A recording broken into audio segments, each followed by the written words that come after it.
sommes au Salon des Entrepreneurs 2018. Je n'ai toujours plus de voix et j'ai le plaisir d'accueillir le taulier du Salon des Entrepreneurs, son fondateur et directeur général, Xavier Carregal. Bonsoir. Bonsoir.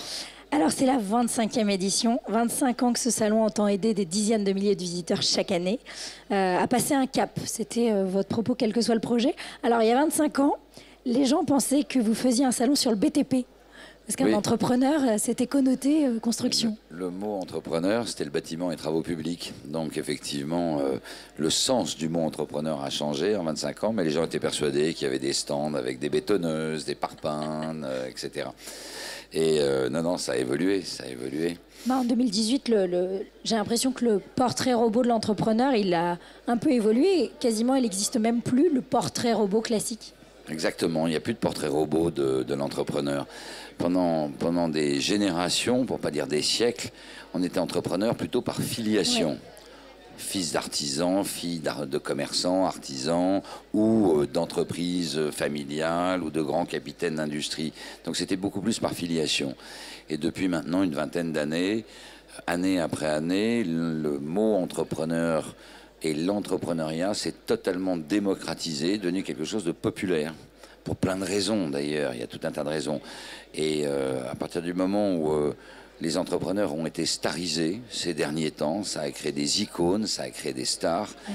Donc, comme le rappelait Roland Barthes sur le cinéma, projection, identification. Donc on a des armées de jeunes aussi qui se projettent sur les nouvelles stars américaines ou françaises, les Niel, les Grandjean, les Simoncini, et pourquoi pas moi, d'où tout ce phénomène de démocratisation.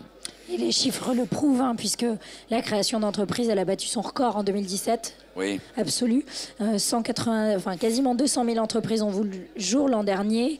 Et même si on comptabilise les entreprises, les micro-entreprises, entreprises individuelles, on est quasiment à 600 000. Oui, presque à 600 000. C'est énorme. On revient à des chiffres d'il y a une dizaine d'années pratiquement.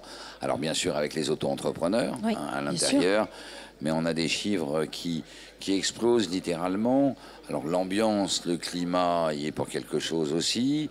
Parfois, il y a des entrepreneurs par défaut aussi. Vous pouvez avoir des personnes de 40, 45, 50 ans qui se font débarquer de grands groupes ou autres. Et le seul moyen, c'est de créer son propre emploi. Bien sûr.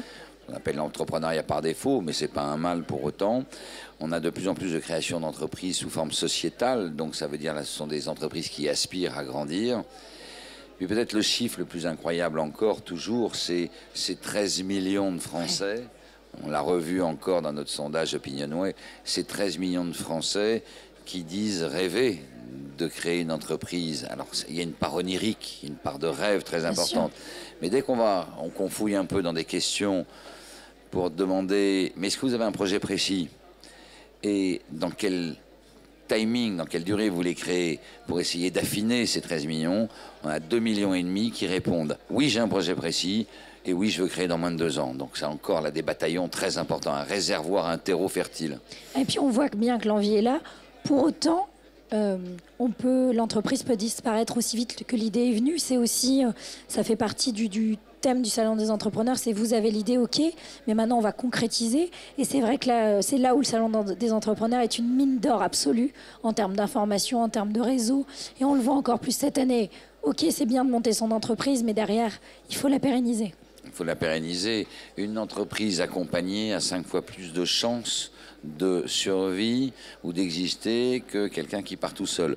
Peu importe l'accompagnement, il y a les experts comptables, les avocats, les chambres de commerce, les incubateurs, les espaces de coworking, les tuteurs, les mentors. Une bible absolue. Il y a tout ce qu'on veut. On n'avait pas ça il y a 20 ans. Oui.